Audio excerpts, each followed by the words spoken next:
Hello. Today we're going to talk about what economics is. Many people don't have a clear understanding what the discipline's all about, so hopefully I can clear a lot of these issues up. Economics is the study of the system societies use to make choices and allocate resources. Every society is endowed with limited resources that we must use to produce the things to make our lives more enjoyable and livable. So every society has to make decisions about what they're going to do with their time and effort and their resources to get through the day. Fundamentally, we have to ask ourselves, what are we going to produce? Once we decide that, we have to decide how we're going to produce those things. And then we have to decide who's going to enjoy the fruits of all that output. Every society has to make these decisions. We can't avoid them. But every society develops different rules and customs and institutions and belief systems that guide them in how they're going to make these decisions. So economics is the study of how every particular society makes these decisions, allocates their resources to produce the things we really need.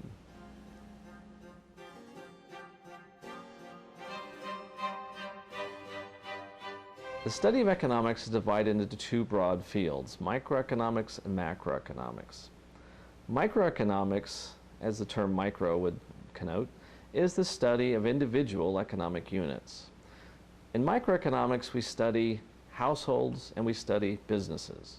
We study how do households decide to spend their money, how do they decide to budget their income out to acquire the things they need to support a household, to support a family and get through the day. Also to decide how they're going to earn the money and how they're going to devote that to different things. It studies how firms decide what they're going to produce, what prices they're going to charge, what levels of output they're going to sustain, what resources are they going to acquire to make the things. Microeconomics studies how households decide to spend their money and how businesses decide to supply the products that the households will then purchase.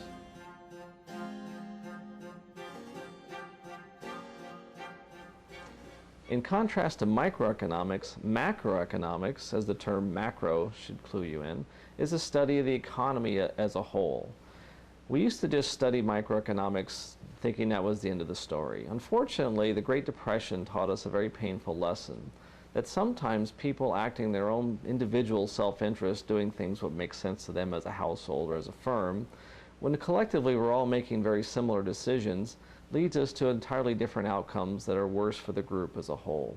So we had to develop other theories, other analyses to describe how the economy works together when all the individual parts are drawn together.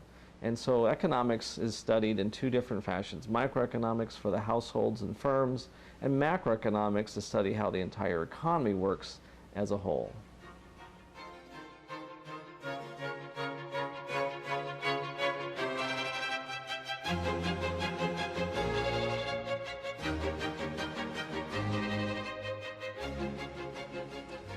What can you use economics to do? Economics is used fundamentally to answer questions and explain things. One of the most important things we want to explain is what's going on in the world right now today, to explain the current situation. Many economists and economic analyses are devoted to explaining how specific things work. How do specific marketplaces work? How do specific industries work? Why are gas prices higher today than they were 6 months ago? Or why are they lower today than they were 6 months ago? Why is the stock market up? Why is it down this week? What's happened to interest rates? What's going on in the world? Just about any product or industry you care to mention, there is an economist somewhere who specializes in analyzing exactly how that industry works.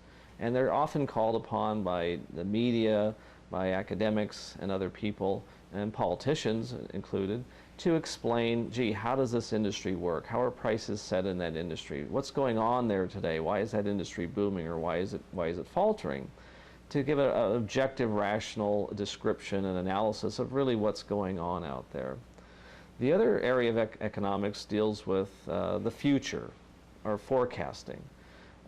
Forecasting specific things is what uses a lot of economic talent. Specific things like the stock market. Is it going to go up next year, or is it going to come down? Are home prices on their way up, or are they about to come down?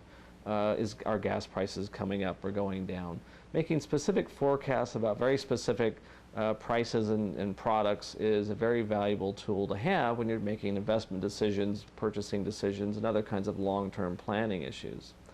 Another area of forecasting that's very important is what-if forecasting. Quite often we're faced with very big decisions to make, whether to build a new freeway on-ramp, whether to install a new sewer system or water treatment plant. And we have to decide, gee, are those things worth it? So economics is a useful tool to decide, gee, what do we get for our troubles if we do build a new sports stadium, for instance? Or what do we miss out on if we don't build a new sports stadium? What are we missing out on? Economics gives us a rational, objective way to go about answering those questions, not so much to tell you the answer, but give you the framework for answering those questions, for assessing the costs and benefits of taking an action or not taking an action, of investing in something or not investing in something. It gives you an objective, rational, scientific approach to deal with very contentious, very complex issues that we might otherwise rely on knee-jerk reactions, emotional judgments, and things of that nature.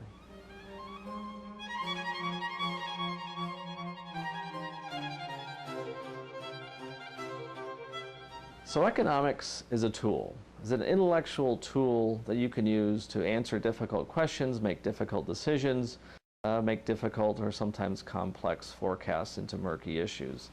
Economics is not a discipline that teaches you anything of very specific value. You don't learn how to balance a spreadsheet, how to fill out your tax forms, or how to go about buying real estate. But economics gives you a set of intellectual tools that you can then use to make decisions, to analyze situations on a rational, objective basis.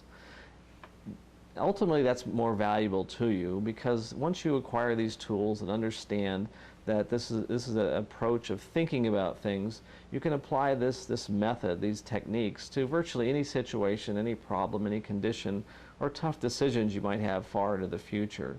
So hopefully you'll find all these lectures very valuable and you'll find economics to be very interesting.